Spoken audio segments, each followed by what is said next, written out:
Hello everybody. Welcome to the NoHoldsBarred podcast. I'm your host, Mike, and today with me I have Bryant, Acacia, or Casey, and Jesse. Hello. Hello, everybody. We were just in the middle of talking about a band Jesse and I play with, Green Jello. Where were we? Oh yeah. But I thought it was I thought they were opening for the Ramones, and it was like Dee Dee that was like, "This is the worst band ever. Green Jello sucks." But again, you could be right with that one because I thought that was how they got the band name. That they had people throwing green jelly or green Jello at them. Yeah, I believe there might be a half truth in there because I know that the Ramones despised Green Jello opening for them back in the day. And I know that there was also Jello thrown at the high school talent show. So I'm going to have to confirm it with Bill next time I talk to him. Yeah, oddly enough, I wanted to talk to you about it, Jesse. I got fucking recognized in the street. Someone came up to me and recognized me from the Buffalo show and asked me to sign a copy of Serial Killer. That's awesome. It really is. Be recognized for something. Like, could you imagine? Like, obviously you know what it is, how it feels, but how did it feel? It was so weird. It was someone I had never met before, and I mean, that's how most famous people feel, though. It's kind of a surreal experience, especially when it's the first time happening to you. It's not bad. It's more or less just kind of surreal. Like, is this really happening right now? I agree because as a fan and getting autographs growing up, it's almost weird being at the tables Opposite end of that spectrum. That's true. Jesse, what do you play for Jello? Do you play guitar? Yeah, I play guitar. I've been debating though on picking up a bass and a bass amp as soon as possible so that I can fill either role that's needed. But so far for now, just guitar. And a little backup vocals here and there. Yeah, when I do bass. Don't you, Mike, play bass for Green Jello? Yeah, I picked up. See, what happens with Green Jello is you go as a fan, you leave as a member. Exactly. Especially if you're like a local act or if you play. If you, what happened with me is it was a couple of friends and I, and we went to see them at the Music is Art Festival. I'm based out of we're all based around different parts of the U.S. I'm based out of Buffalo, New York, and that's a festival here in Buffalo. It's called Music is Art. And a couple of friends and I went because it's free, and we were like, why not? So we're like, Green Jello, and why does that sound familiar? And our friend Kevin was like, dude, they played the Three Little Pigs song. And then it kind of just slapped me in the face, and I was like, oh, cool. And we go there, and they're like, we meet Bill, super nice guy. Like, his stage persona and himself could not be any more different. And it's like, hey, would you guys like to be part of the punk rock puppet show? And we're like, fuck yeah. The punk rock puppet show, Jesse, if you want to explain that instead of me being long-winded. Sure, absolutely.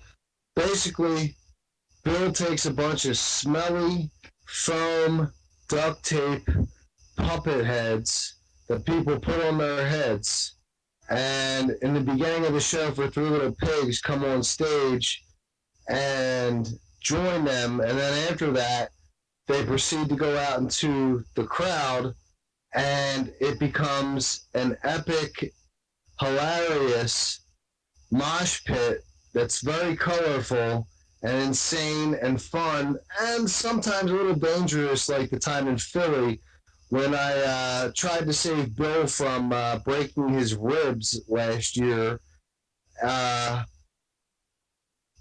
like a trooper, after he took the dive because a crazy, like, giant big guy in a puppet head couldn't see where he was going in the mosh pit, flew in the bill on a rickety chair and launched him like 10 feet in the air. I chucked my guitar and tried to catch him, but wasn't fast enough, but did proceed to pick him up off of the floor and getting trampled. It's hilarious. It's great. It's fun. With a little bit of danger, but what fun comes without danger, right? Yeah, and that kind of leads into it. We're like, we stayed after the show because, we wanted to meet everybody who was playing, and we didn't know at the time that they incorporated a lot of local acts and people from like the surrounding 4 or 5 states. Because sometimes people from Pennsylvania, or whatever state you're in, sometimes like some of the more dedicated members will often get a number. I think we're into the 900s now or something like that. I think that's right. Every dedicated member usually gets a number. Bill was like, we talked to Bill, we met everybody. He was like, I was like, man, when are you guys playing again? He was like, hey, do you play any instruments? The details are a little blurry on it. I was kind of delirious from the punk rock puppet pit. He basically asked, hey, do you play any instruments? I said, well, yes, I play quite a few. I play bass, I play guitar, I play drums, and I can do vocals. He was like, hey, we're playing the Mohawk Place. I think it was like March. Would you like to come perform? You can get in for free. You play with the band. Just let them know you're playing with the band. And we went on that way. And cool, perfect. And then I've played at, I think, every single Buffalo Jello show since. My most memorable one is probably this past Music is Art, where I was front and center doing backup vocals with bass. That was the first time I think I've ever seen like people like that. Like with Mohawk Place, it's a local venue here in Buffalo. It's a kind of a dive bar. It's pretty small, and I could focus a lot of the crowd. But for me, saw a bunch of people, like I could make out faces and stuff like that. So that was kind of surreal, like playing for a crowd of people. It was fun though. Funny story. I've actually played 2 of the shows unplugged. One time because I didn't own an amp, and the second time because I forgot my amp. And believe it or not, I don't know if you have, Jesse, but some of the members do play unplugged just because there may not be enough room for their equipment. Yeah, that is very true. And also for a stage presence, say like someone hasn't learned all the songs or doesn't know all the songs, but they bring about them a stage presence. And it definitely adds into the show because it's like anything else with music, everybody wants to sound good, but you also have to entertain the visual as well. Unless you're like fucking Dream Theater or something where you're just precision musicians. It's not about that. It's about having a fun time and giving the audience a chance to participate. And I really love that about it. Like the first time I ever played with Green Jello, it was a local show here in Philadelphia.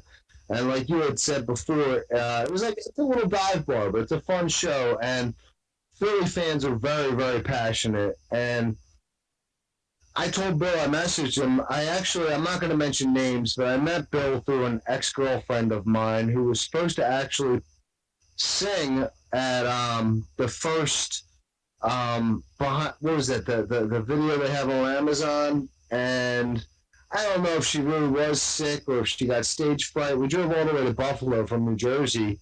and we ended up not playing, but I was already friends with Bill and met him through her and went to a couple of shows. And so I messaged him like a year after me and her had split up or whatever. I said, hey, man, you know, I've learned 3 songs in the amount of time I found out from your playing in Philly here. Is it cool if I come and play those 3 songs? He's like, oh, yeah, I'd love to have you, man. Come on out. So I came out, and I get there, and it was unlike any show I ever played before with any of my local bands and friends. And I said, I only know 3 songs. You want me to just come up on those 3 songs? And even though I had seen them play live a few times before and kind of knew it was an insane show, but fun, and he goes, just wing it, man. He goes, just come out, play the songs you know, and just stay on stage and wing the rest.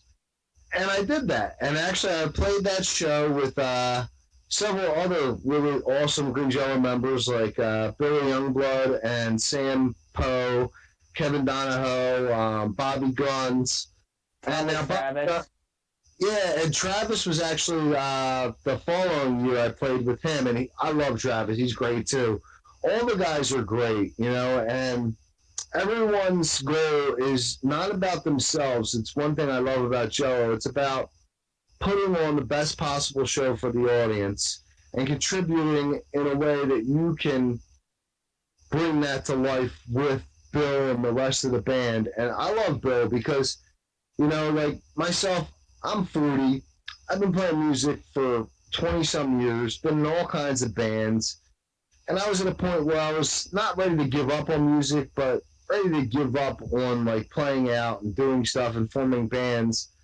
And it reignited my fire. And it made me feel like I was part of something that gives people happiness and fun. And that's what I love about it. You know, there's no egos, there's no bullshit, there's no this or that crap. You know, yeah, go out there, know the songs, play the best you can. If you don't know them, unplug. But give the goddamn fans a great show and have a fun time doing it. It's almost like a brotherhood. And I've never been in a band like that, and it's really something unique. And if you're a fan of metal or Green Jello or punk rock or anything like that, and you get a chance to come out and see it, do it. Honestly, I don't know if you knew this, but Jello actually holds 2 Guinness World Records. One is most band member signatures tattooed on someone, and the other one is one of the youngest members in a supergroup. I don't know if you met River yet, but he's 13, 14. He's in the Guinness Book of World Records for that. Those are two ones I didn't know, but one I do know also that's a third one is Green Jello is also in the Guinness Book of World Records for most band members in a band ever. I think we're the biggest supergroup on the planet as of right now. I believe it. And by technicality. And the best thing about it is that Bill looks for people that are obscure or fans. They always wanted to just be a part of something and give their heart to it. And he'll let you get out there and just do what you do. And I haven't really met as many musicians without an ego as Bill. You know, hearing you talk about, you know, this band really way different from others. Oh, absolutely. There's a huge there's in mostly every band famous, not local, famous, underground. There's usually a lot of ego, and that's why most bands don't last long. But how long has Green Jello been together for now? 30, 40, well, no. More like 30-ish years since the 80s. I know that much. Wow. 1981, Bill formed the original band. So if you want to say how long the band itself has been in existence, no matter who's been around Bill, it's been 38 years. Wow, coming up on 40. That's way longer than any famous band has been together. Just about, except for the Rolling Stones, Metallica, and such like that. But again, there's egos, there's stadiums. You can say that again. Yeah. When you mention ego, Rolling Stones and Metallica come to mind. So. And don't get me wrong, as musicians, I respect the shit out of both of those bands. They've of course influenced a lot of people. But the thing I love about Bill is he'll play a show for 10,000 people or 50 people, and he will give everything at either show. And just to vouch for that, when I was telling you guys earlier about the story when he had his second broken rib incident in Philadelphia, I went down there with my other significant other at the time, and we asked him if he was okay, because, dude, I'm not going to lie to you guys, it was a fucking hard fall for anyone, even in their teens or 20s, let alone a guy who's in their 50s. And he went downstairs. I followed him down with my, at the time, significant other. We asked him if he was okay. We don't even care if he played the rest of the show because it was such a hard fall he took. And he's pacing back and forth downstairs at this venue, and he goes, just give me a few minutes. Give me a few minutes. And within 3 to 5 minutes, he came up, and we played 2 or 3 more songs before he actually ended the set. I mean, you don't see people like that. Like, the only person that comes to mind similar to that in the big arena spectrum is Dave Grohl. And Bill even surpasses him, in my opinion, because Dave Grohl played with a broken leg on a chair for several venues until it healed. Bill came out 2 minutes after breaking his fucking ribs falling 10 feet in the air and finished with 3 songs and then played again another night and then again another night. And just did his thing. He does it for the love of it. He doesn't do it for the money. You know, I mean, don't get me wrong. Everyone's got to make a living, and he makes money, but he doesn't do it for that. And that passes him and the people the people he plays with, including like you, Travis, everybody from the Buffalo chapter, the Buffalo chapter kind of includes Rochester and stuff like that, but the New York chapter, the Pennsylvania chapter. Every chapter of Jello, I don't think I've ever met any musician who has an ego. Like, sure, like, I have a fake ego at times, but that's only, like, with friends. Like, don't you know who I am? I made a joke. I was like, don't you know who I am? I play for the world's worst band. In the wind chime, I'll let you know. Yeah, I was like, but... I've never met and it really is a brotherhood because I've seen time and time again in the Jello brotherhood.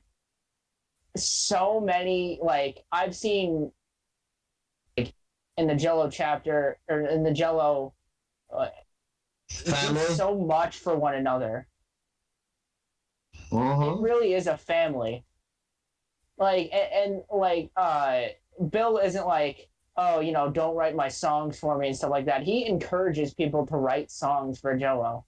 Like, look at, the newest one, it's called Silence of the Sponge.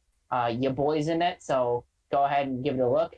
That one and Bum Banger from the Philadelphia chapter.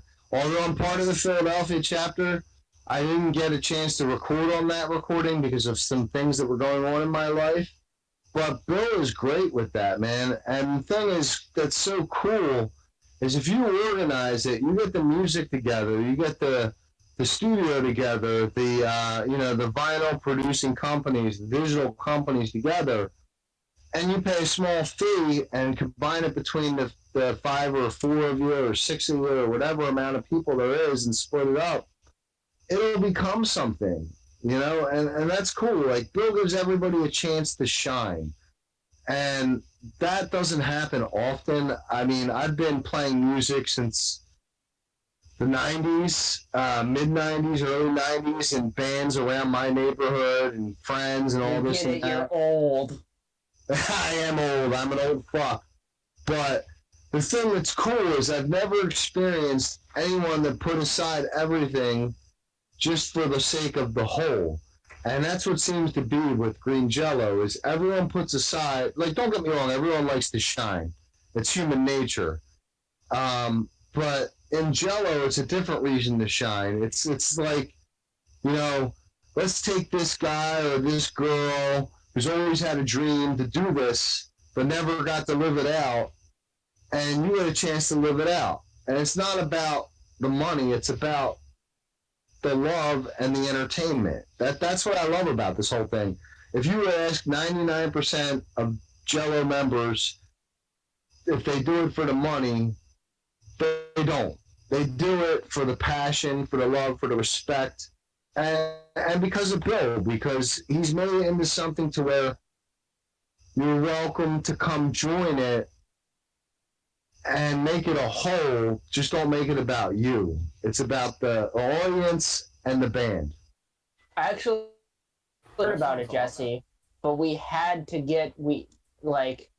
Bill kicked him out. Bill had to literally physically kick a member out of Jello for him being a shithead. Yeah, it's happened several times. Whether a drunk asshole or an egomaniac.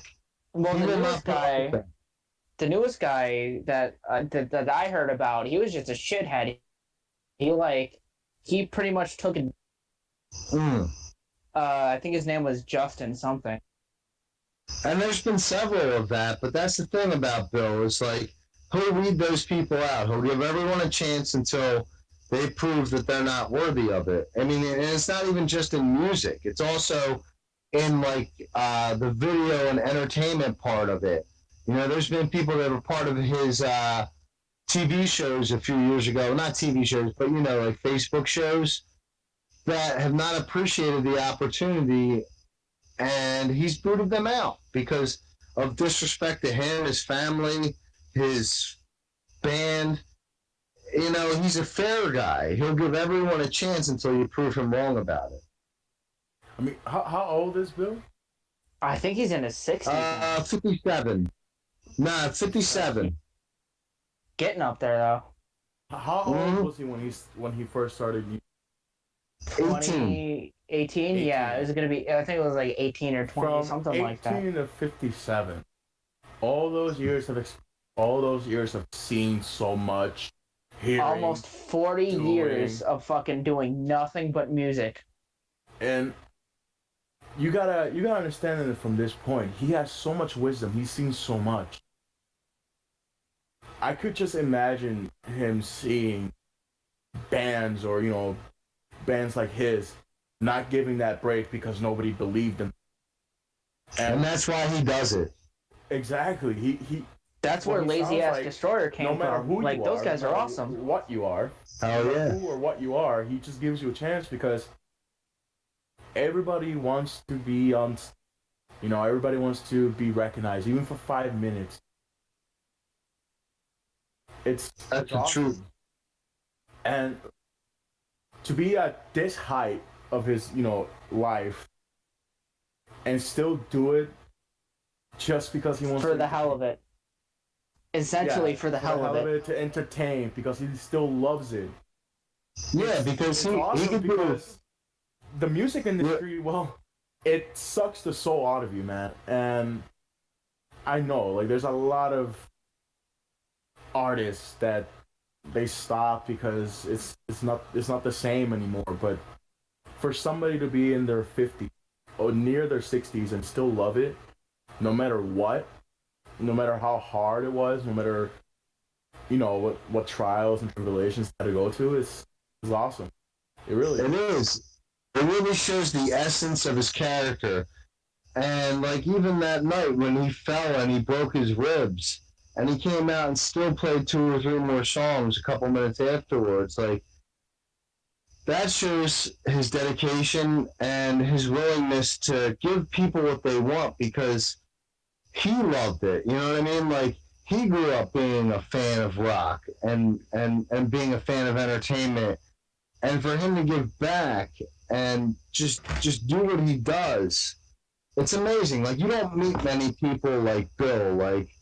No. He is truly a loving soul and a loving person, as long as you're the same. And if not, he's not vindictive or nasty about it. He just cuts it off. And he doesn't get all you did this and you did that. he's just done with it, or he's with you. And that's showmanship, in my opinion, because a lot of places and a lot of people, anytime something bad happens, they're quick to point the finger and blow them up now, especially on social media. Bill doesn't do that. If you don't respect or you don't like have appreciation for people and the fans and yourself and him and others, then he just cuts you short. He doesn't talk shit. He doesn't do this or that. He just is done with it. But if you're with it, he's with you. And I honestly, I haven't, and not even just in music, just people in general, haven't met people that many the caliber of him. You know, he's got a certain like personality, caringness, and charisma to him that, to a good person, to a decent person, you respect and love the guy. You know, like. Fun fact, to show just what a small world it is. Just fun fact, just to show what a small world it is. My old landlord, well, yeah, my old landlord too. She was also my old neighbor when I was living with my grandparents. I was like, hey, let's just make up a fake name. And I'm sorry, I'm walking outside, so I'm sorry if you hear the cars going by. And what's up? And I'm like, I'm playing with green jello tonight. And she's like, oh, my mom knows Bill Manspeaker. She's good friends with him, and he used to babysit me. Tell him I said hi. And I was like, that's awesome. Yeah, I was like, oh, okay. I was just like, oh, Bill's been around the block so much, he probably doesn't even fucking remember her, blah, blah. But I was like, whatever. I was like, hey, Bill, Jenny says hi.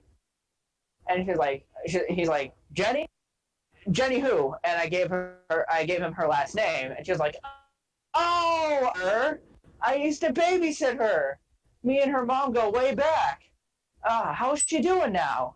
And I said, oh, well, I'm best friends with her two daughters, and I know her son. He's like, really? How old is she now? And I gave him her age. And he was like, wow, I'm getting old as fuck. And that's like, the other thing about him, man, is he remembers so much and so many people, and he's so grateful to the people that give to him. It gives it all back.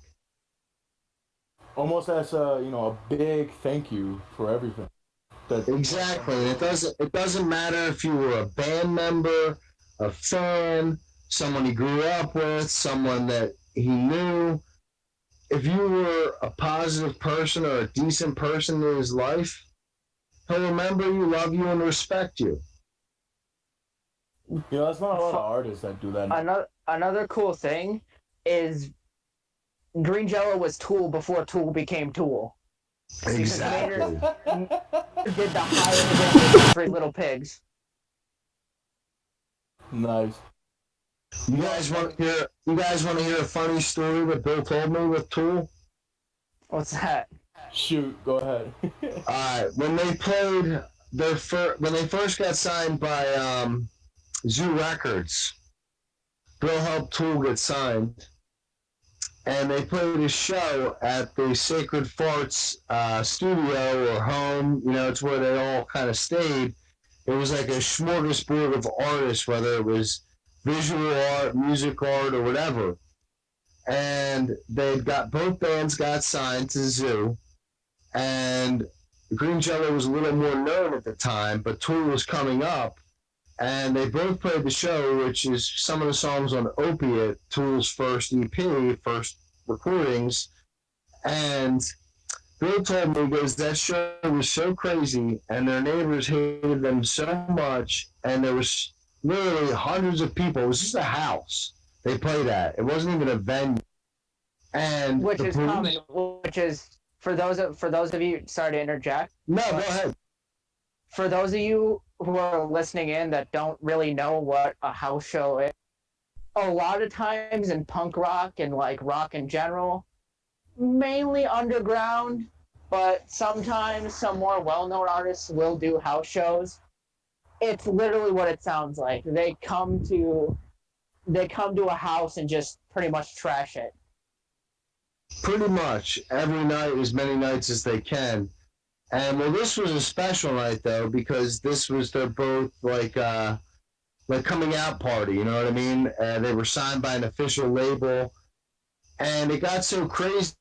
And their neighbors and their when you rent a building with someone, hated them so much that they had called the police around the neighborhood, and it was the show was raided. You know, again, I don't know if this was on the Opiate recording or somewhere around there, but it was when they were both coming up, and Jello was a little more known, but Tool was coming up. So anyway, long story short, it got raided by the police, and Maynard and Bill ran up to the roof and hid behind the chimney, and there was police helicopters, dozens of police arresting people, taking them in, and Bill and Maynard hid from the police for like 3 or 4 days until Zoo Records basically paid off their ransom for their arrest, and basically paid Los Angeles Police Department off to leave them the fuck alone.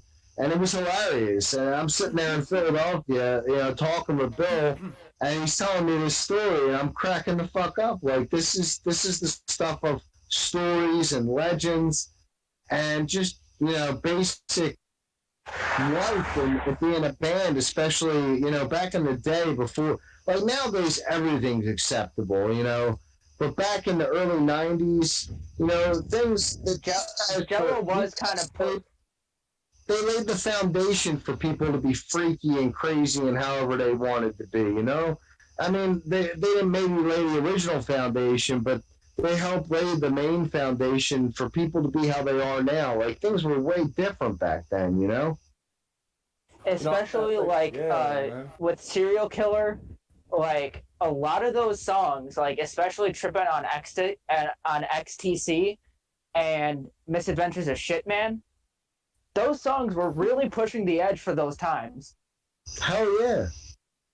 Yeah, I mean, different time, man. Back then in the 90s, a lot of people didn't like rock or heavy punk rock. A lot of it was religion, like heavily religious based. Hateful. Yeah, it was called because, like the Satanic Panic. Yeah, and it was, but also a lot of it was because there's a lot of people coming out and rebelling against law, authority, pretty much. Authority and like what do you mean? Like saying, what do you mean I can't be this? I could be whatever I want. You can't stop me, And it's a lot of artists from the '90s. That's what it was. A big rebellion. Yeah. A huge rebellion of, well, I could do this. You can't stop me. This is what I do. This is my music, and people love it. That's when bands like the Descendants, Green Jello too, but more well-known ones like NoFX, the Descendants, fucking Bad Religion. That's when a lot of those bands started to gain their rise because they were sometimes the face of anti-authority. I mean, even back then, before, like around the time for Elvis. What did Elvis do? He moved his hips a little bit. That's all he did, and he was considered bad and a bad influence. Yeah, and you got to figure back then in the 1950s. That kind of stuff was very taboo to bring out into the open and on TV. Especially because people thought he was black. And then on top of that, like, you have the whole sexual stigma, like the other guy just said, with the shaking the hips and girls screaming and all that stuff. It was more dark cover back then. Like, people have been crazy and outside the box since, the Middle Ages, but like during the 1940s and especially the 50s with the rock and roll revolution, it really started it wasn't the opening of the well, but people turned the hose on and started filling the well. And then by the time the 1990s came around, they were like, okay, well, this and that. And, you had the 80s glam rock bands with sex and drugs and rock and roll in the 70s and the 60s. But by the time the 90s came, people really pushed it to the point of it just being normalcy. Like, we're fucking people. This is how we are. Queen is a huge example of like the counterculture movement of music. Oh, hell yeah. Freddie Mercury, yeah. Like, being openly gay like that was a very big no-no at the time. And the same can be said too for Judas Priest as well, or Rob Halford being gay and not really opening up until the late 80s or early 90s, whatever it was. I don't know the exact time frame, but all those people really paved the way for everything that's now that's just normal. Like a lot of these kids these days don't understand the struggle that musicians and artists and people in general that didn't even get into arts and music as far as like creating it, just for people to be them fucking selves and not be hated upon as much as they were before. It still happens nowadays, but it's not as bad as it was. Nowadays, they're more the small group of people that are ostracized versus the people who are for it. Like where back in the day, if you were gay or you were a freak or you were into weird shit, you were ostracized. Nowadays, that was the end of your career. Yeah, nowadays the people that aren't as much with it and supporting it are ostracized. So although it still happens and you still have a group of dinosaurs, I hate to cut you off. It's much more acceptable. Go ahead. I find a little bit of fallacy with your statement, and let me explain. No, go for it, man. I'm all for like back and forth and talking about life. While it is true that it's much more accepted in the metal community and the punk community and the rock community, it's not nearly as accepted as you might think it is in the rap community. Like, some of these rappers are coming out as gay, and more power to them. Or lesbian. And I'm glad that they're coming to terms with who they are. That's awesome. But you should see some of the horrible backlash that these people are receiving because they're deciding this is who I am. I agree with that, and I didn't even think of that until you just mentioned it. But when you mention it, it makes all sense. But in a sense, where it comes from is where rap's basis, where it really kicked off in the mid to late 80s. It was all misogynistic and like player. You know what I mean? Like, so for them to bridge that gap, they had to come through a whole misogynistic player attitude to where women are bitches and hoes and ain't nothing but tricks and money and cash and everything rules. But now it's more about like people just being themselves, and I agree with you. I didn't even think of it like that. What were you gonna say, Brian? Yeah, the whole rap thing, like Lil Nas X, the guy that did Old Town Road, came out as, he said, and in the tweet he said like nobody cares if I'm gay or not, but he received backlash for it, and I was just surprised. I was like, why? Yeah, like a lot of people, like I've seen some of it on Facebook. Like some of the people are like, oh, fuck this dude. I'm gonna delete. I can't believe I was listening to a faggot, shit like that. Yeah, and what Jesse was talking about is true, because back then rap, although nowadays there's mumble rap and it's all about the vibe. Back then, it was all lyricism, but there was also a level of I get bitches, I get so much pussy. Like you have to, like there was a level of you have to fit into this dichotomy. Exactly. Yeah, exactly. But it started breaking bit. It's still a little bit, solid to this day. Of like, if you're gay and but it started breaking bit by bit. An example of it, and not example of like, like Eminem. Most people, but he proved that you could be white and still be in a genre that's mainly dominated. R.A. the Rugged Man, he does it too. Yes. There's a lot. There's a lot of rappers. It's just they follow their own beat. They don't have to be specific. What rap used to be. And see, good. The cool thing, Eminem. I'm sorry, guys. I don't mean to cut you off. No, it's good. It's good. Go ahead. The cool thing about Eminem is kind of like green jello. And it's funny, I just thought of this all now as we were talking about it. Is when Eminem came out back in the late 90s, he was more goofy, like green jello. And it wasn't as so serious. Like, he made fun of shit, and don't get me wrong, he made fun of women and men, but he wasn't serious about it. Like, it was all just a joke kind of thing. Like he was serious about being a rapper and being respected and proving himself. But as far as like what he talked about, he didn't have a stigma against gay people. He didn't have a stigma against women. He didn't have a stigma against any of that stuff. He was more making fun of how everyone looks at it. And then when he did that song and he had Marilyn Manson in the video after the whole Columbine thing and people blaming Marilyn, and he just kind of brought rap to another level, not just his old school stuff, like, talking about bitches and hoes, which he did, but he also brought about the reality of it. Like, we're all different, and as long as you don't fuck with me and you're cool, I don't give a fuck what you do. If you're gay, if you're straight, if you're bi, if you're into this or you're into that, I don't care as long as you're not a fucking asshole.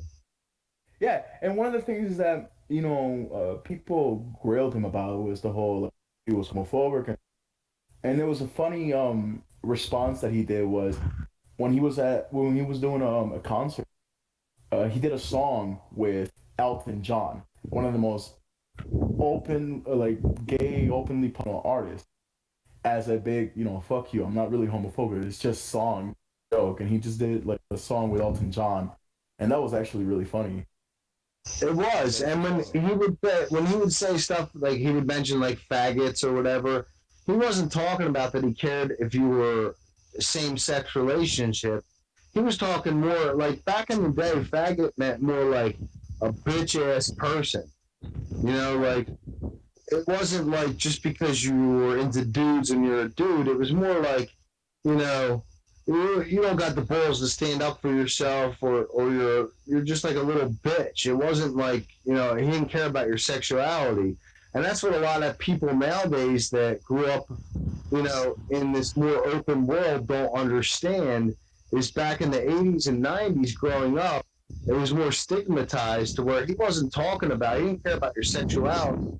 It was more about, you're just like a little bitch. You know what I mean?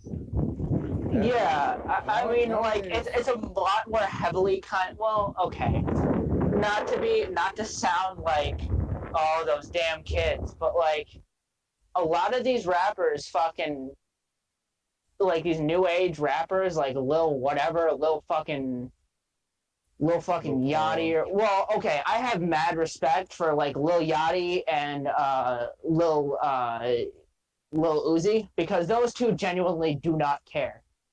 Like, they're just doing it because they think it's fun. And I have hella respect for those guys. They openly said it, like, they did not care. Yeah, they don't care. And mad respect to Lil Dicky, too. Because he doesn't care about the fame. He's doing it because he just wants to do it. He loves rapping.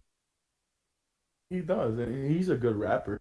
But the rest of these new agers, like fucking Cardi B and fucking Lil Pump, Lil fucking Penis or whatever, I don't fucking care. Like these kids have no idea like what the music game is about. They're doing it just so they can get famous. Yeah. Like, when's the last time you heard a designer song outside of Panda?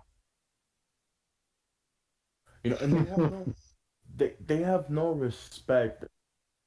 Well, we don't know, but we kind of know because some new age rappers have opened that they don't care about old rappers that open doors. Yeah, they don't care about who paved the way, and they don't give a fuck about their fans. I don't know if you've seen some of the way some of these rappers treat their fans, but it's obvious they don't care about the people giving them money. It really is. I feel. And you know what? It's not even specific to rap. It's in general in music. Like a lot of people just want to show how good they are or how much better they are than other people. Instead of just rap is the first thing that I could think of. Oh yeah, no, a shining example. You're right, but just myself, just being in all kinds of bands, whether famous bands or just upstart bands around my local area, it always seems like a dick contest. Like I can do this, you can't do that. Instead of just making it a whole situation the best it can be with everyone involved. And that's what I love with Green Jello. It's not about who's the best or who's the best musician. How can we make this the best for everyone involved, including the fan and the musicians? And that's what a lot of things have failed to be lately. Yeah, and like also, and I know if this ever reaches the wide ears of the internet, fuck these like musician, well, not all the musician YouTubers, but like fuck these musician YouTubers who are just doing it because like they think they're trying to get views, and they have these fucking clickbaity titles and shit like that. Two prime examples of this is Paul Brown, Logan and Jake Paul. Well, yeah, but a more shining example in the metal community is Jared Dines. Who's he from? He's an independent YouTuber, but like he's just an all around asshole. He's a fucking shitty person. I like Austin. And even just to give an example about how a lot of younger generation these days don't appreciate what they have is even I'm not going to mention names, but I was at work today, and we were at lunch in the office in the lunchroom, and me and another sales guy were talking about just like all kinds of stuff from back in the day.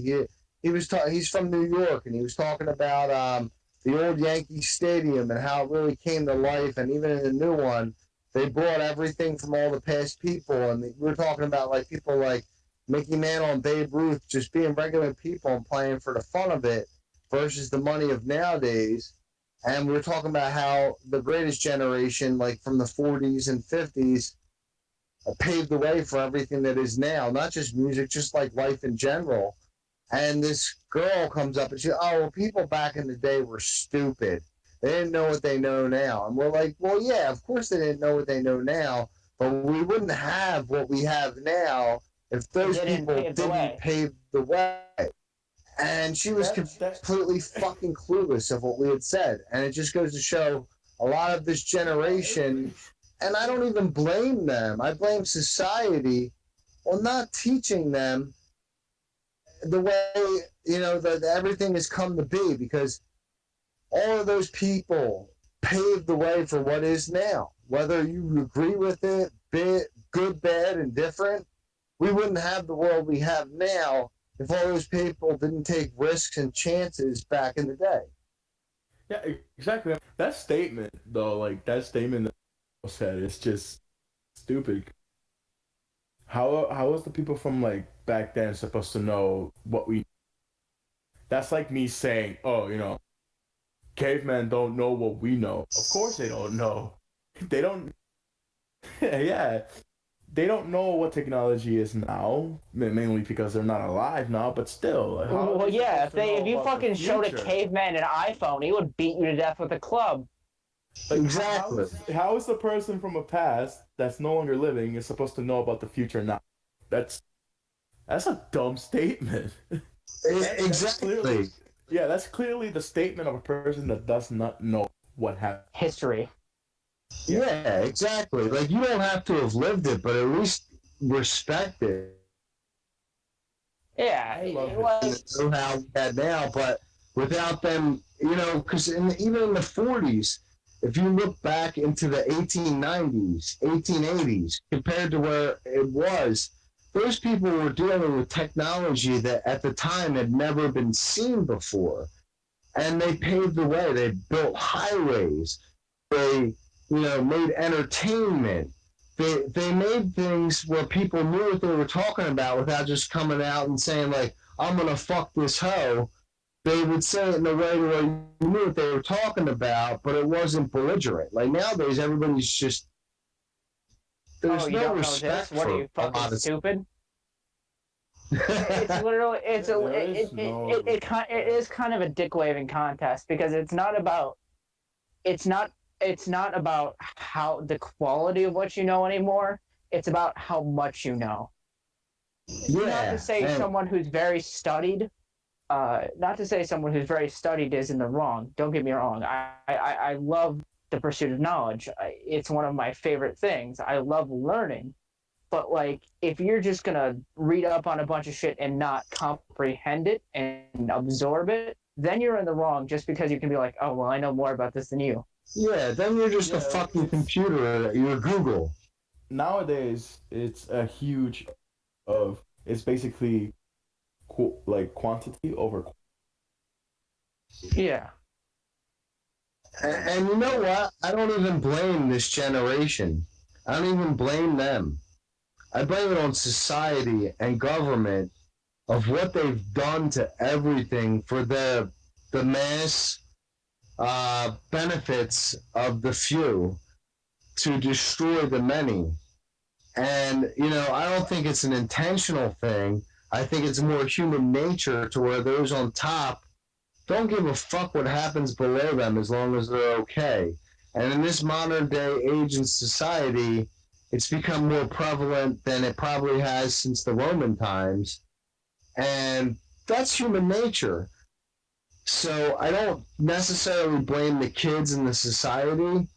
I just blame human nature for, preying on and taking advantage of the situation of the many for the benefit of the few. Yeah. You know what's funny is I got told something not today, but it was maybe a week or two ago, and I was just thinking about this, and I told Bryant about it.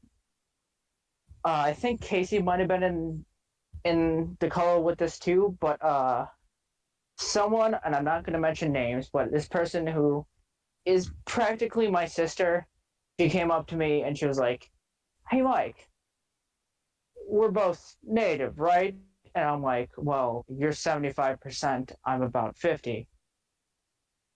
And she said, and not to get into specifics, but she was like, "I was talking to my friend today, and you know how we usually put two races?" And I'm like, "Yes."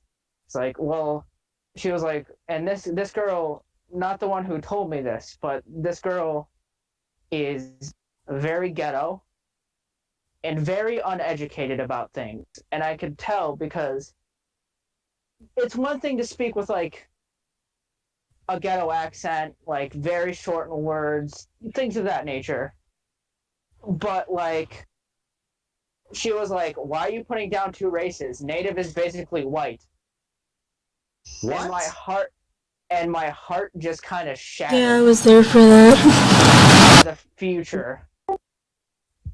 And I was just thinking to myself, please don't fucking reproduce. Native is practically. Wow. That's like saying Bryant is full-blooded Puerto Rican straight off the island. That's like if someone. That's like saying, and Bryant, I'm using you as an example. I don't actually believe this. That's like saying Puerto Ricans are basically people from Spain. Pretty much. Or just saying they're Puerto Ricans are. both are the same kind of reference. You know what I mean? Like when someone says that a Native American is pretty much white, I'm gonna say you're very fucking uneducated. I just wanted to Even the name, sorry, but even the name is redundant. because if you're native to that land, just be American, not just Native American. Yeah, exactly. Like That name if is you're native Spanish and your ancestors went to Puerto Rico and some of them their great grandparents were native Spanish, well they're still native to Puerto Rico. So like I think that people in society in general need to get past this whole race thing and sex thing, and just realize, oh, just assholes and good people. And just realize we're all the same. We all bleed red. No matter what color your skin is, no matter where you hail from, if someone stabs you, you're going to bleed red. Exactly. We all breathe this. We all just like dogs. Like there's a million kind of dogs, but they're all still dogs. Do you know what I mean? Yeah. Yeah, there's a million When's different the kinds of last time- people. When's the last time you seen a dog? Oh, I'm not gonna. Other black or it's too small. Nah, they all still lick each other's balls. Exactly. Like dogs don't care. They are. Or they don't. As far as we know, they don't know. As far as we know. But Yeah, they're just like, oh boy, another dog. yeah, like Yeah, exactly. a little piece of history. When they were colonized,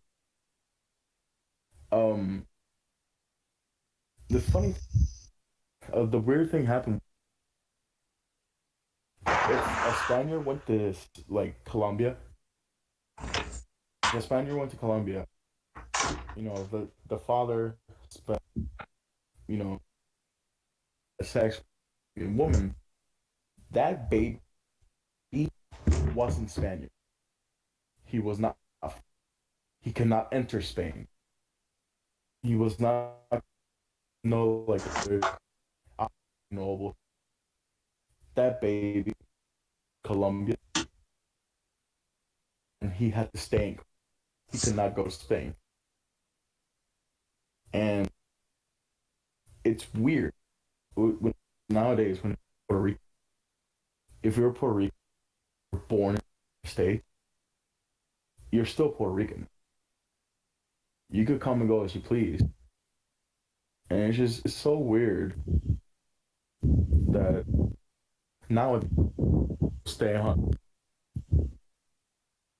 Move on from history is there from It pretty much just shows us what not to do. yeah. Those people they want to get him because of all the dark. I mean, like, fuck, there's a bunch of laws. Like, we have laws because we've come together throughout history and we're just like, okay, this probably isn't okay and we should probably ban it. We always have a chance to learn from the mistakes.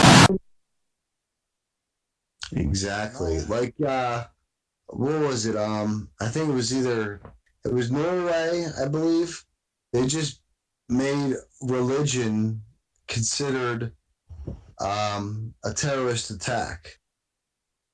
So, like, some countries and some places are starting to be open-minded, and I don't care. You can have a religion, you believe what you believe, that's fine. But don't force it on other people and force them to confide their ways and fit a round peg into a square hole. Because how would those people feel if they're like, well, another person's like, I don't believe in religion, and I think that you should be fucking ostracized because of it. Like, who knows? And it all stems from fear, is what I believe. Yeah, like, I don't want to bring up the fact of religious dictatorship because that's been brought up so many times. The opposite end is true. Stalin in the 40s, he was a profound atheist, and if you were to be found practicing religion, you would either be sent to the gulags or disappear. And that's not right. He that's not. Like, I'm not religious in the slightest. Well, okay, I'm spiritual, but I'm not religious. And I don't give two fucks what you believe. But, like, when you start trying to force it on people, that's where I have the problem. Exactly. No matter what when you try to force your lack of religion on people too. I also have a problem with that. Exactly. Either end of the spectrum is bad. I have a friend. Hardcore spirits, but he himself or try to force that, and he does because he believes, even though he believes in what he believes, and he does not care if you can believe whatever you want. He respects other people. He does. He will listen your point. He will listen and your point, but you gotta listen to his point of view. How it is, and that's how you should. People should start understanding everything, and instead of, oh no, you're wrong, because you're not. You just see the world differently. Okay. I think a big thing about I think we've bored the people enough with a serious topic. So let's get back into the lighter topic. I have a question for you. Oh, what's your question, Casey? Yeah, what's the question? So far, what are some of the best lessons that you've learned along the way? From what? Like music in general? Yeah, or it could be your life in general, whatever. Sleep more. No, but serious answer. Anybody? Serious answer. I have one. Yeah, I'll give my answer. Sure. And I've learned recently in the past year or so, or maybe two, and especially in the last 6 months, is that if you can't accept the reality of the way things are, and that things aren't going to go the way that you want them every time, you're only going to punish yourself. If you run into situations that don't agree with your circumstance, or people that don't agree with you, instead of fighting and battling them, just accept that everything is not going to go the way that you want. You'll become so much freer, and you will get so much more of what you want and dreamed of than you ever expected. Because when you try to force things to be the way that you want them to be, it's not going to happen. But when you just accept things the way they are and look for avenues to get your life to be where you want it to be around all that bullshit, that's when you really become happy and who you are and not give a fuck about all the other bullshit that people throw at you.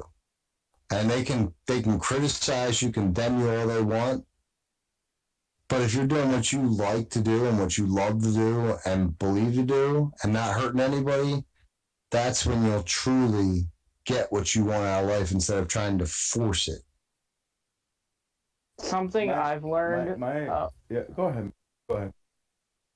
Something I've learned kind of on a more serious topic, I guess.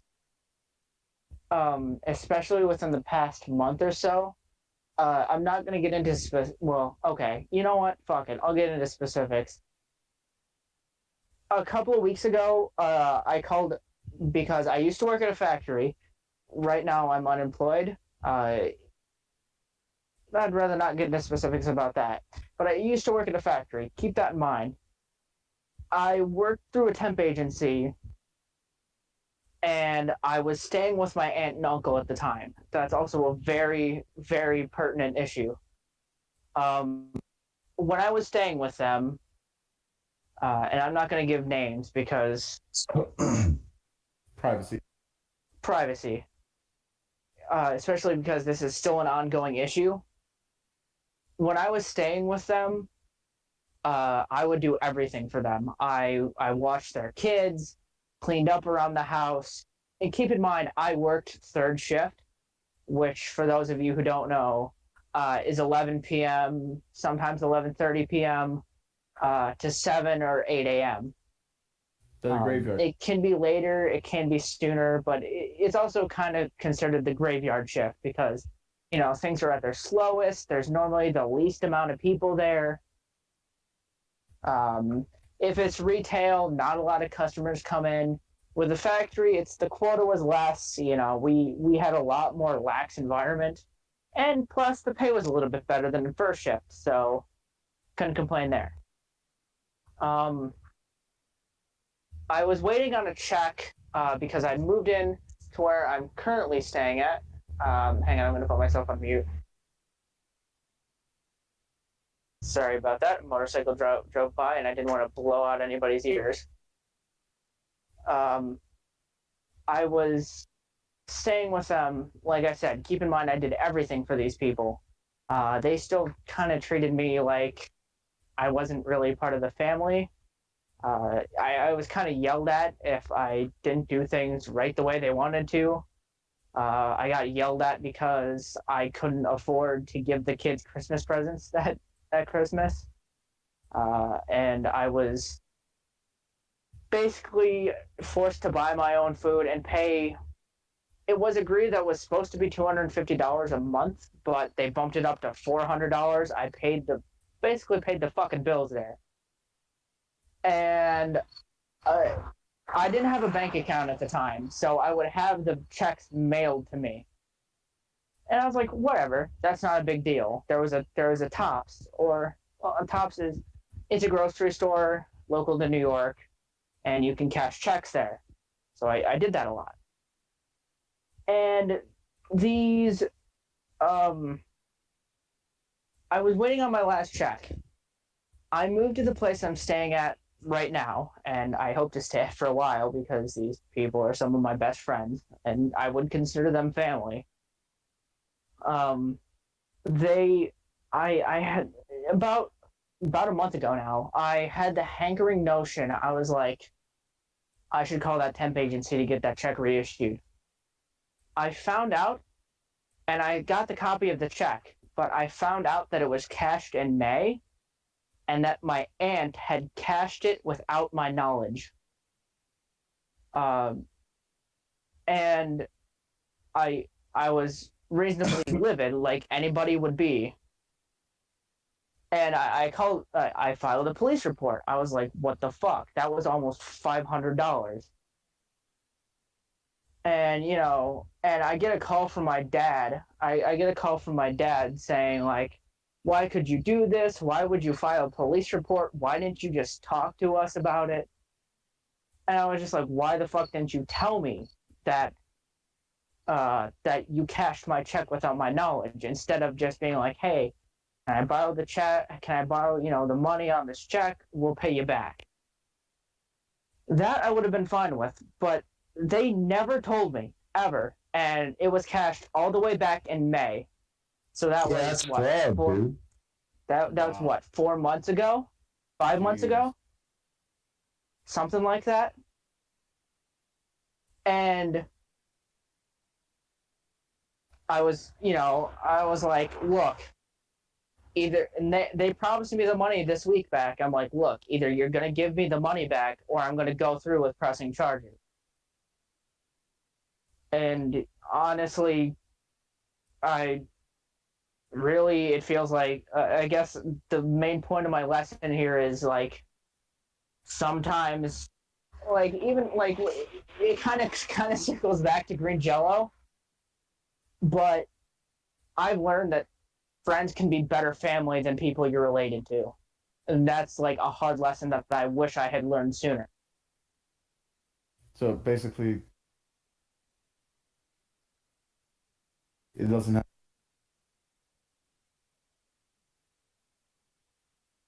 What'd you say, Bryant? In this moment scenario, blood isn't right. It's honestly, it's messed up to me growing up Latino minorities with air quotes. In general, we all live family. We're all together a long period. We all know it. We all hang. Sure, we fight and fight. Family, they fight and argue. When I hear stories of like your story, it makes me sad. The way I view it, wow, I have a different. But the thing is, what I will not because I'm back. I love my yeah to be real and I'm sorry that you had to go through. Hey, look, man, you weren't the one who stole $500 from me. I know, but still, man. If I was there Well, in Buffalo, if I was still there, and I honestly, I would have.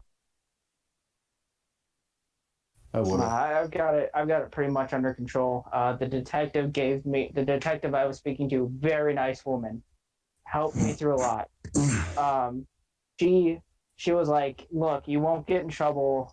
I'm giving you my blessing to do this. You can go to the bank that it was cashed at because it was cashed at a bank. It was signed over and put. A lot of newer ATMs, you can sign it. You can sign it and then put it in that person's bank account who you signed it over to. Um,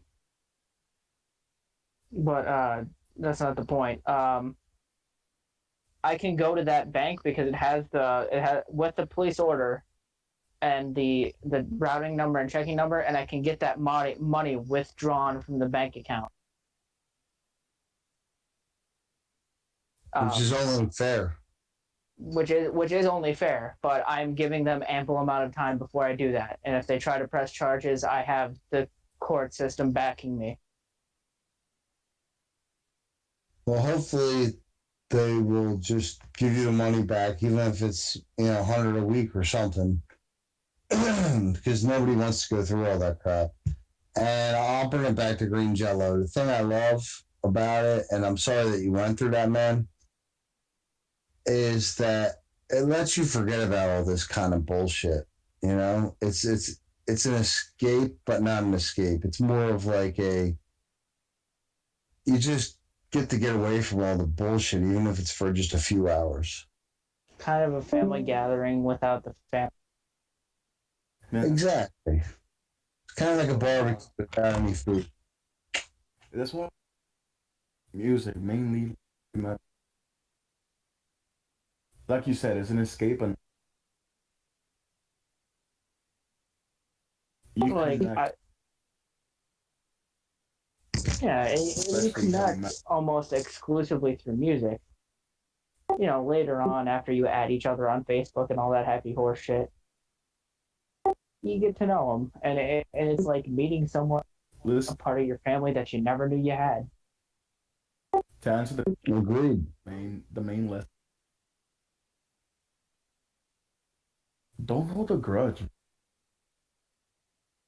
Exactly. Because the only person you're going to hurt with a grudge is yourself, because Yeah, you're piggyback. going to carry that around on yourself instead of just taking your losses and getting your gains while they suffer all their losses. You're going to move on. And it sucks that they did that. Kind of like piggybacking on what you said. I think my answer would be self-forgiveness and remembering that you're worthy and fighting for your happiness is always important. Exactly. Self forgive. If you don't forgive yourself, and it's like,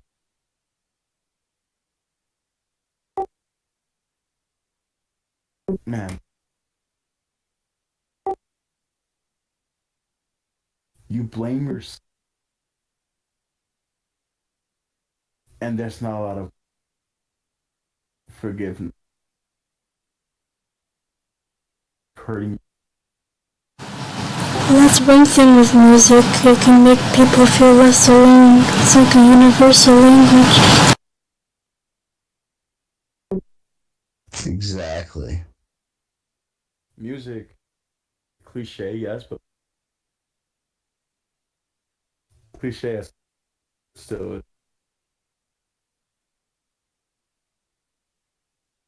it's awesome. Music,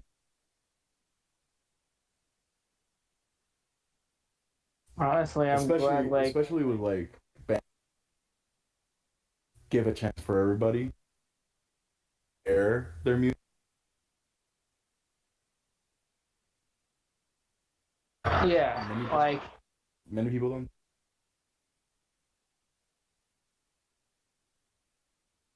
honestly, it kind of hurts to see like when some of these bigger artists like break up with each other or like just fizzle out into obscurity. Like because like it's I completely understand if you want to make a living off of music, and honestly, I'd like to do that. But when you focus exclusively on money with it, it's not fun anymore. You know, you can kind of tell some of the artists who just focus exclusively on the money aspect of it. Like, I but God, I hate to be like, oh, well, Metallica sucks, but like Metallica is one of the shining examples of when it's kind of clear like two bands from the same era. You have Metallica and Anthrax. Metallica, you can kind of see it became more of a job than it is like a fun time. And with Anthrax, they're just in it for the fun of it. They don't care. Exactly. But at the same time, and I agree with what you're saying, is when you hit that certain chord with a group or audience, and whether they do it for the money or not, there's still passion behind it. And when you get paid buku bucks to do what you love to do, it it's kind of like, I'm not saying that Metallica is better than Anthrax or Anthrax is better than Metallica. It's just that Metallica is recognized and overstated, in my opinion, personally, unless you count the '90s stuff with that stuff. Anyway, my opinion is like, Oh, sorry to cut you off, but your mic is going back and forth between full. Yeah, how about now? Is that better? Yeah, you're good. You guys Okay. continue with. So what I'm getting at saying that is some people and some bands get the more fortunate advantage of being more popular, and with that comes more pressure and more making it like a job, even if it isn't a job. And it's a job they're happy to do, but yet there's still a lot of crap involved, like stuff that's unnecessary and that to do and that they get blamed for that really is part of the management team and stuff like that. Yeah. I don't know. Like, I agree, big headedness. You know, there's some assholes out there in the music industry that are just big headed and think they're the shit. But really, like, the thing I like you had said, like with Anthrax, we do it for the fun. You know, that's what I love about Green Jello. It's for the fun. Like, nobody's getting rich off this shit. Not even Bill. I mean, probably making a good living, but it's all for the fun. And you know what? In the end of your life, you can't take none of the other shit with you. Obviously, everybody wants to make a better life for their family and their friends and themselves. But if you're not enjoying it, what's the fucking point?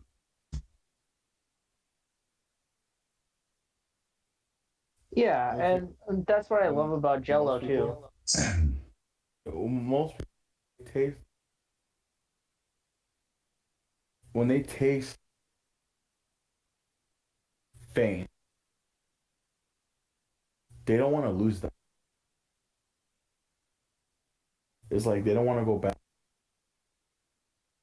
Yeah, So they don't 50 want to go people or back to being 100. some. Yeah, They don't want to go back to being some fucking schmuck working behind the grill. yeah. They want to stay there. They want to stay up on that stage with millions of people listening.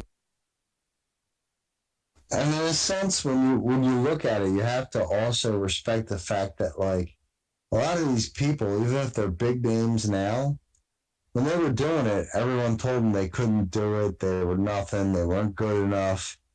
And now it's not just about playing the music for them. It's about a big middle finger to everyone that said they couldn't. And now these big artists, they don't have to. They've done it. They don't have to prove that that they're the best. They I showed it through the I hate to sound like an old fuck, but like a lot of these newer artists are getting fucking famous off of nothing. Yeah, no. No talent, no hard work. Like some of these But new artists, did put in a grind, put in the hard work. But like some of these new artists do. Brian, you're kind of coming through quietly, man. Is this better? Yeah, it's a lot better. Okay. You know what some of these new artists do actually? They actually implement some rock or heavy metal into their stuff. And they say that, and they never really implement hip hop into their stuff most of the time. Like a lot of rap artists, newer rap artists, they grew up hearing heavy metal and rock. They implement to it, too, but some of them don't.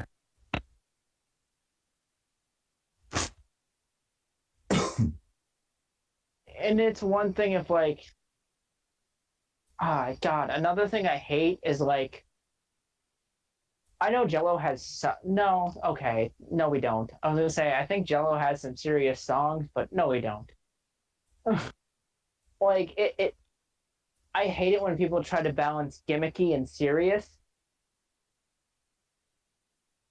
It like you can either be a serious artist or you can be a jokey gimmicky artist. There's not really an in between with that. I agree. Eminem did it. Eminem balanced that. He's the exception though, not the rule. Yeah. Eminem balanced both. He did more serious stuff, but he did more gimmicky, funny, hilarious stuff. Yeah, but like you're either gonna get like a Guar or you're gonna get a Metallica. Eminem's an exception to the rule. Yeah, you're either gonna get people who are doing it solely for like the stage presence, and you just have to see them live, or you have people that like my dick is bigger than yours and I can play better than you syndrome. Well, yeah, but like the gimmicky stuff, like Guar and Anthrax and Jello too, like. You can tell it's just a gimmick. It's all in good fun. Mm-hmm. Like if you're gonna try to make it serious, make it serious. Like well, another exception to the rule is Slipknot. Like the kind of masks and stuff like that, that's a gimmick, but they also put out some very serious songs. But again, that's an exception, not a rule. I mean, their gimmick and their also persona. Yeah, like their gimmick and their music kind of intertwine. Yeah, like their song, most the pain that they, and it's just, it fits perfectly all together when you have a sort of formula that blends it perfect. You can also tell when it's naturally brought out instead of forced. Yeah, I mean, there's a lot of band force it. like jello and like jello. Like again, to bring this back to green jello. With jello, a lot of the stupid shit we do on stage is just kind of natural. It's not with rhyme or reason. We're just doing it because we're fuckheads. Yeah, like a lot of the people are like goofy people, like they don't want to take things too serious. And I think there's a fine line. Like you have to be serious about some things, but don't take everything so serious, man. None of us are getting out of here alive. And that's the one thing I love about Jello is that it's not so fucking serious. It's not life and death for every fucking song. It's just let's have a good time. Let's rock out some good shit. And go ahead. It's all business on stage, but it's fun. Yeah. Jello is the epitome of. What'd you say, Brian? Green Jello is the epitome of the peanut. Yeah, that's a good way to sum it up. Green Jello is the epitome of the peanut gallery. Remember being called that in high school? Oh, the peanut gallery? Yeah. Oh, that's hilarious. But you know what? In an ironic twist, I'd consider us the opposite of the peanut gallery because the peanut gallery to me is everyone that has to prove their point, have their say, and, you know, like take everything so fucking serious. Like the people that just go out and do whatever it is they do because they enjoy it without ill intent. And when you get other people involved, they're more of like, I don't know what word to use, but they get the big picture of life. Like, dude, peanut gallery, we're not packaged in a fucking plastic bag and ready for mass consumption. We're who we are. We have fun.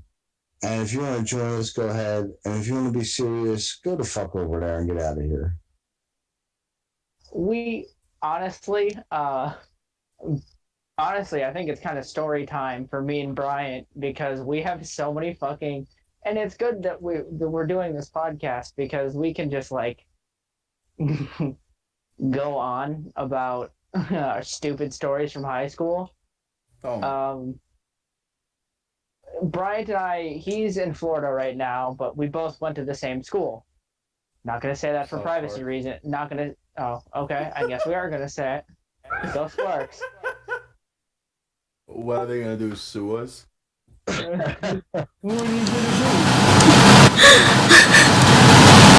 high school is gonna sue us for what? We're not mentioning any people. Yeah. We're gonna obviously use public space. Yeah. We're obviously gonna use fake names. We should probably use fake names. Yeah. One of my favorite things from going to school with Bryant is every day without fail, each time we would see each other in the hallway, no matter how far away we would be, just call out Ted Bundy. Ted Bundy. And don't get it twisted, it's not because, you know, don't did. He's an animal. It was an inside joke. And it just alternated towards that. Oh my god, who was the teacher that hated us for saying that? I mean, you know the teacher. Of course we're not say the name. Mr. Smith just fucking despised it. Yeah. He would just be like, "Can you two stop?" And that's again in the vein of taking life way too seriously. Like there was another time where we played hooky for an entire class until almost an entire class. And the principal, Mrs. Jonathan, she loved us. She loved us. We could get away with murder. She was the one who caught us, and I remember this vividly. She was the one who caught us, and she was just like, "Can you guys go to class?" So we went to these two teachers because they had two teachers because it was a semi-big class, kind of. There's like 40 people in it. It was science. Yeah, it was earth science. It was one of the core classes, so there was going to be a lot of people in it. I had a big smile on my face, and Bryant was like trying to hide his smile and look ashamed. I was. If I had said anything stupid around, I would have burst out. I was trying so hard. And this teacher, Mrs. Robots. Oh, I know which one you're talking about. Yeah, Mrs. Robots. She was so heated. She was just like, only one of you guys got look ashamed. The other one's got a big smile on his face. And I could almost sense Bryant just trying not to lose his shit. And I was just like, I'm sorry. Oh man! And Bryant just kind of rushed over to his seat and sat down. I believe they really couldn't do anything. We told them to do that. It was the principal that caught us, so they really couldn't do anything because it was the principal. It's already dealt with. Well, dealt with in the biggest quotation marks you can imagine. Oh my Funny God. thing is that the principal was an alcoholic. Oh. I knew she always not blamed, hammered. Oh. Remember the paper ball incident? Dude. Okay, Jesse, you're gonna get a fucking crack out of this one. So both the teachers were gone. We had a substitute. Oh my God, best day ever.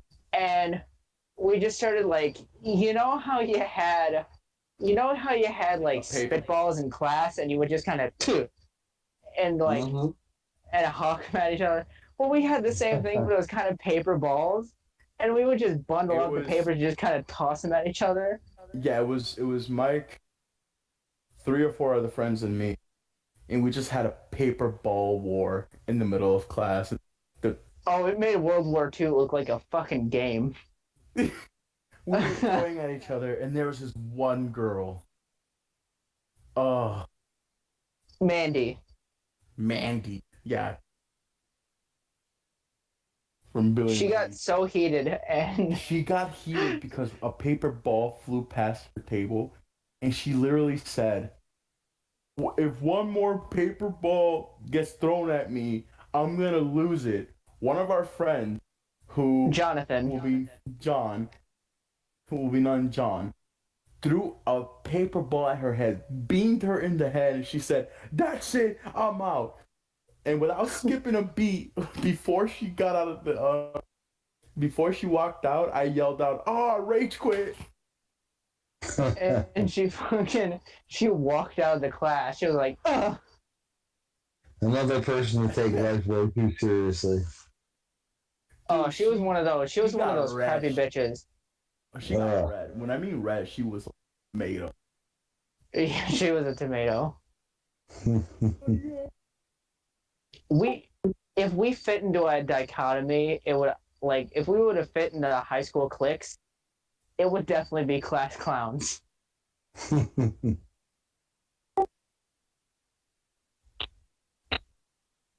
I thought you were gonna say she just took off out the window or something. At school. Remember Miss biology teacher, our freshman year? Yes. Remember Miss I know who you're talking. Miss Tomatoes. I don't know, I'm bad at making up names. Tomato.